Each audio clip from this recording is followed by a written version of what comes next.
So many messages are out there regarding weight loss. Dr. Giles Yeo was interviewed by the Diary of a CEO, and they have news for you.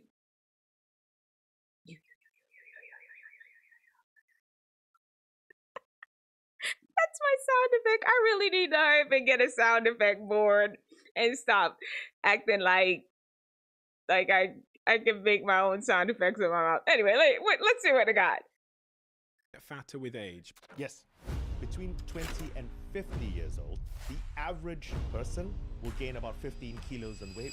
I don't want to be that guy. They're British, so they're talking in kilos. Okay, so Dr. Giles Yeo. He's the world leading expert on fat and how to burn it. His book is Okay, so this is just his introduction, and then I'll get deep into the video so we can go over it. It's how long? The video is an hour and 52 minutes and 31 seconds. We are not going through all of that. I'm just touch on the high points. I've already watched it. I will link it. You can watch it on your own. We'll touch on some of the high points together, but let's at least get an intro on who he is. It's called Why Calories Don't Count. What you eat does matter. Let's talk about how we fix the obesity, how we burn fat, and how we all get into a healthy weight. everyone's brain hates it when they lose weight. We're talking even a few pounds. It goes, this is reducing my chance of survival. The moment you stop the diet, the weight will come back on. Calories are not accurate. What's the truth? The calorie tells you absolutely nothing. Zero. Teasers. So if you actually look at a stick of celery, raw, it's got only 6 calories. If you cook the celery, that 6 calories becomes 30 calories. Understand the limitations and caveats of calorie counting. Veganism, what are the general stereotypes that need addressing? Veganism, plant-based in particular, is a diet for the... Okay, so that's intro. You saw who he is. He's written many books. He's considered the expert on weight loss. So let's just jump ahead. Where are we? 43rd. Okay, let's see. And because it takes the longest, any food which travels further down the gut makes you feel fuller. That's just a general, it's a general, been many studies looking at the safety, say over 5-10 years, if you stick to keto all the time, how healthy is it for you? And so that's the only caveat that I want to point out. The studies need to be done. As it becomes more popular, the studies. So basically, we've I've skipped ahead to keto because that's what most of y'all are interested in. Should I be just eating meat and vegetables? Should I be eating meat and vegetables? That's what y'all want to know. And the man is saying, it's not sustainable, y'all. It's not. Oh, Lord. I'm going to what make did a I bold just statement and say do? that doing a TEDx talk is going to be the most transformative and uplifting experience. If you do those things, and this is all detailing glucose revolution. What did I just do? You will fund. I straight just skipped my video. Okay. The issue is, and I think one needs to be careful, is certainly in its most extreme forms, there haven't been many studies looking at the safety, say over 5-10 years, if you stick to keto all the time, how healthy is it for you? And so that's the only caveat that I want to point out. The studies need to be done. As it becomes more popular, the studies will be done because there are many people, millions of people who swear by keto. And inherently, as long as you don't eat too much animal fat only, and so you have vegetable fat and fish fat and olive oil and things as well, then it can be relatively healthy. You referenced there that the protein makes you feel fuller. Mm-hmm. That seems to be a really important point, that if you have a high protein diet, you're So this is something I thought we should hear. going to end up eating less, which will result in weight loss, right? Mm-hmm. In what order does like protein, fats, and carbohydrates make you feel fullest? So a calorie of protein makes you feel fuller than a calorie of fat, than a calorie of carbohydrate, in that order. So, and the reason behind that is because protein is chemically the most complex compared to fat and carbs. So it takes the longest to A, digest, and B, metabolize. Yeah, and because it takes the longest, any food which travels further down the gut makes you feel fuller. That's just a general. Okay, that is why when you eat foods with a lot of fiber in it, because it takes longer, it travels further down the gut and it helps you to be fuller. Same thing with the protein. Protein takes longer to digest, and that's what helps you to keep fuller. Okay, let's jump past that. It's a really good video. You got to go watch it. This was, let's see what I've got, 46. Calorie counting? A measure, clearly it is. I'm not denying that it is not a measure, but it is a very blunt tool, and I don't think it is measuring what we need to measure, which is the quality of our food. What is calorific availability? So they're just talking about calories. It doesn't measure the quality of our food. It's the first time I've even heard that phrase before, but it seems to be incredibly important.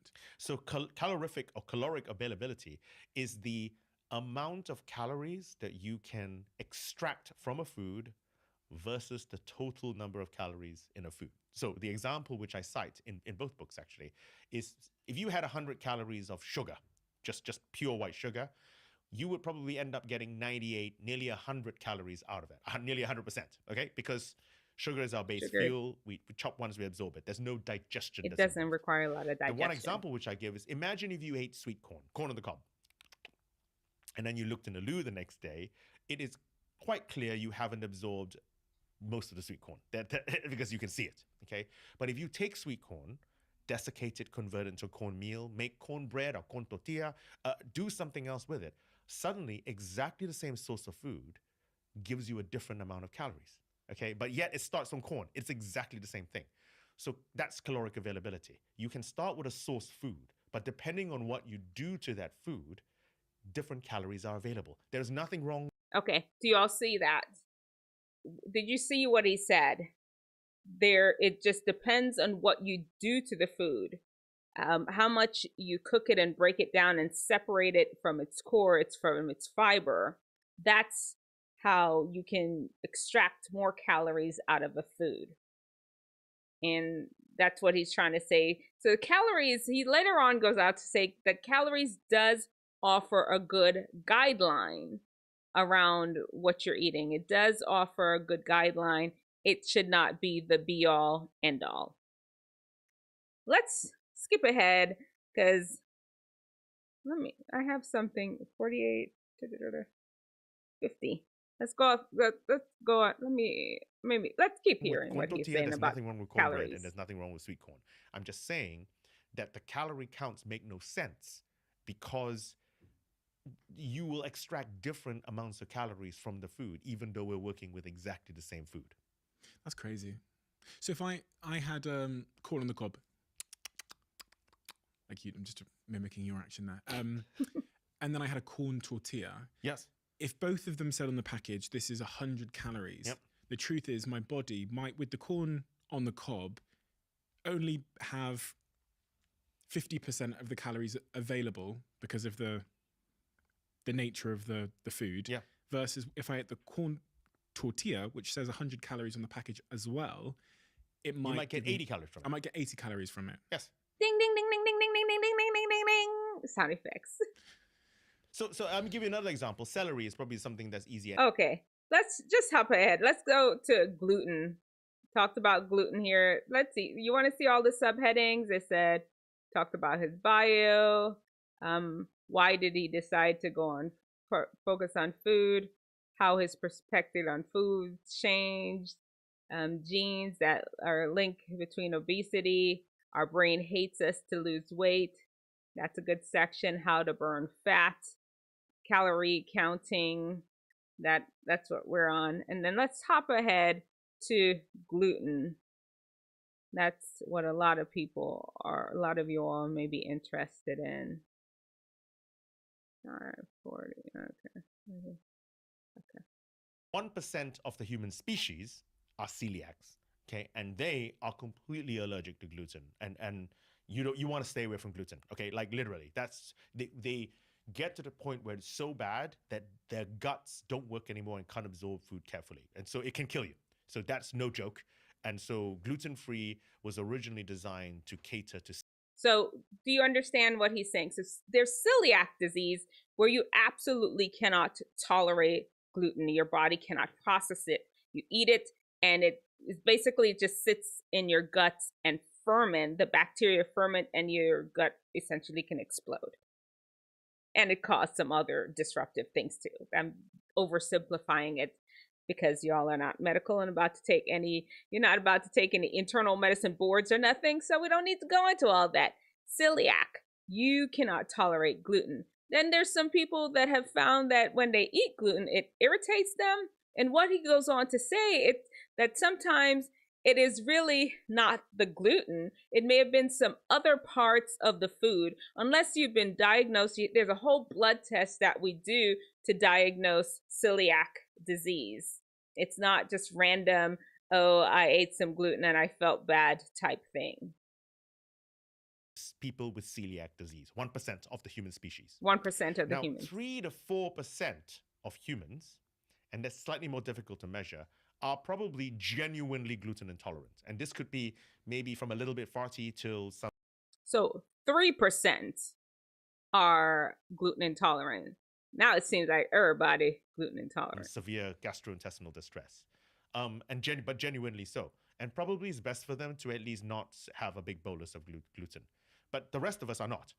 But yet 25, as a market, 25% of us buy gluten-free at any one point. So it's become profitable to sell gluten-free. It's like a fad. Listen, I'm gonna stop here for a second and there is so much that goes into advertising and social contagion.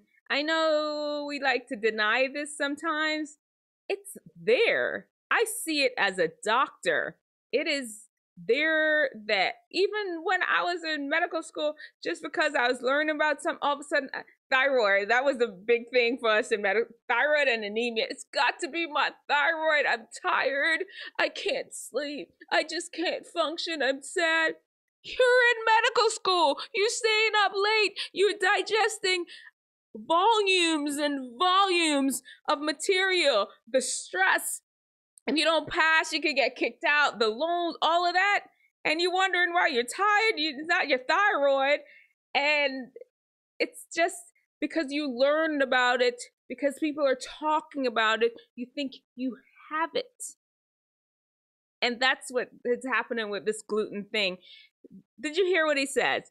1% has celiac disease. That's the one where it's a diagnosis, a medical diagnosis. I can do a blood test and find out that no, this person should never have gluten whatsoever. Their cells can't handle it. And then you have the 3% that are actually gluten intolerant. And now we have 25% that says they are. Do you see that? So that's 22% of the people that has something, but it ain't gluten, and it ain't gluten issues. It's marketing. It's social contagion. They now label rice as gluten-free. Rice doesn't have gluten. Never had gluten. Never had gluten. Okay. From it, and so they label rice as gluten-free, thinking that it's some product. It's not a product. It's just rice. So I think the issue here is it's been a boon for people with celiacs. For celiacs, I've spoken to. Yeah, so now the people with celiac disease, they're like, thank y'all for making it a fad, because now I can get some real food up in here. Because before this, I ain't have nothing. I couldn't get nothing cool. I couldn't get gluten-free pizza and nothing. I had to just not eat pizza or eat it and die. Check out the video. He's such a smart guy. And there's a area there on lactose intolerance. Most humans after a certain age just cannot digest lactose. That's how it's supposed to be. Most of us really not supposed to be drinking lactose. I'm sorry, this hood. After a certain age, but we do, and then it messes with you. And this, let's see, this is another area. I want y'all to see.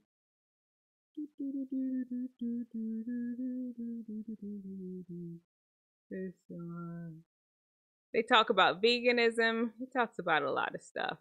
Juice. Is juice bad? Let's check that Talk one about out. something else which I feel like I was lied to about. Oh God. Which is juice. Orange juice. Oh yes. Apple juice. Mm. I was told when I was young that orange juice and apple juice and all these juices was healthy. So I spent 25 years waking up in the morning and drinking as much of this fruit juice as I possibly could.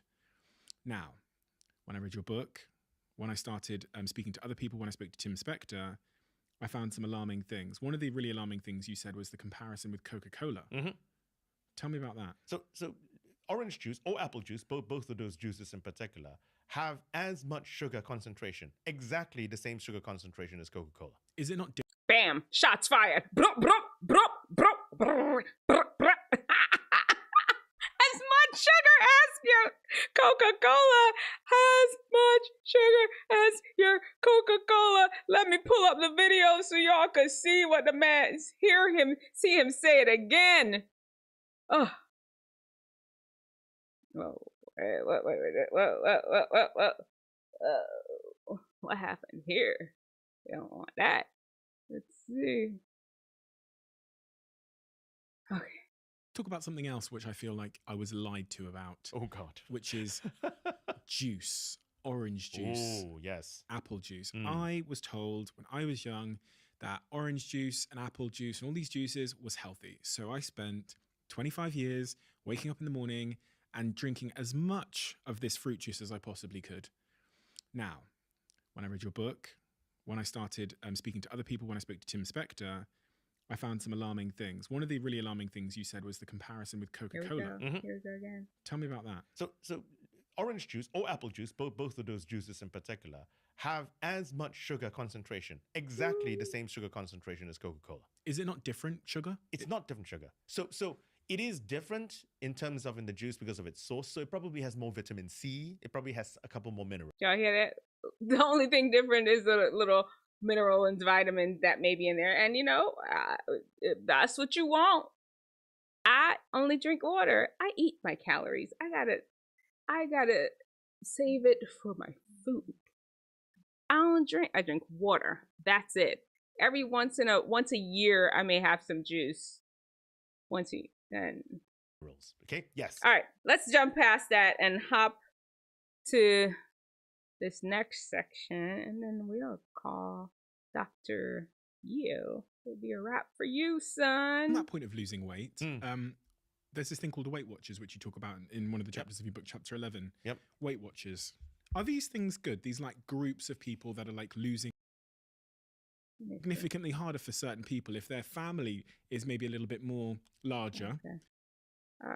Let me try to find the part that I really wanted. Let's see here. Last page of the Why Calories Don't Count book about us gaining more and more weight as we age. I Googled it, and the Healthcare Research and Quality Agency said that we naturally tend to gain weight as we age to the tune of 1 to 2 pounds per year, according to their review. And that's from the Agency for Healthcare Research and Quality, which I found quite startling. But completely accurate. So the numbers, what the numbers that we have is, I think that's right, actually. People put on weight as they get older. Let me see if I could find that really good point that he talked about. Getting up and down a chair, because the amount of muscle mass you have really, really, really marks the level of health that you're going to get. And then the science is startling. It is so related, independent of weight, you know, from there. So muscle mass is the most important for healthy aging the moment you get 60, 70 plus. Interesting. Okay. So did you hear that? Tell your mama and them muscle mass. Do them weights. Do not skip leg day. Last week we talked about how muscle and weights can be helpful for your brain health. It wasn't last week. It was one of them other videos. We talked about how it could be healthy for your brain health. It's also healthy for aging healthy and maintaining your weight as you age. I know you're all young. You can eat whatever you want right now. This information will come in handy for you down the road. You got a mom, you got a dad, you got a grandma, you got people that you know that's older than you, right? Let them know. Even right now, as you're young too, it's really helpful. Muscle mass helps your body look better, leaner. You could weigh a little bit more, carry a little bit more weight, and just look better. It helps your metabolism to stay up. It keeps you healthier and fit. Muscle mass. Don't skip leg day. Hit them weights. Hit a few push-ups, few squats, and you hit all the major muscles. I'm gonna link the video in there. You are fearfully and wonderfully made. Don't forget to subscribe while you're here. You gotta subscribe. Turn on a notification bell. I go live often and I upload videos daily. If there's some cool pop culture thing that I feel that can relate to you all, I'll talk about it too. You gotta subscribe. We're trying to get up to a certain number of subscribers, and like the video. Who needs a sound machine when you got your own sound? Smile. Jesus loves you.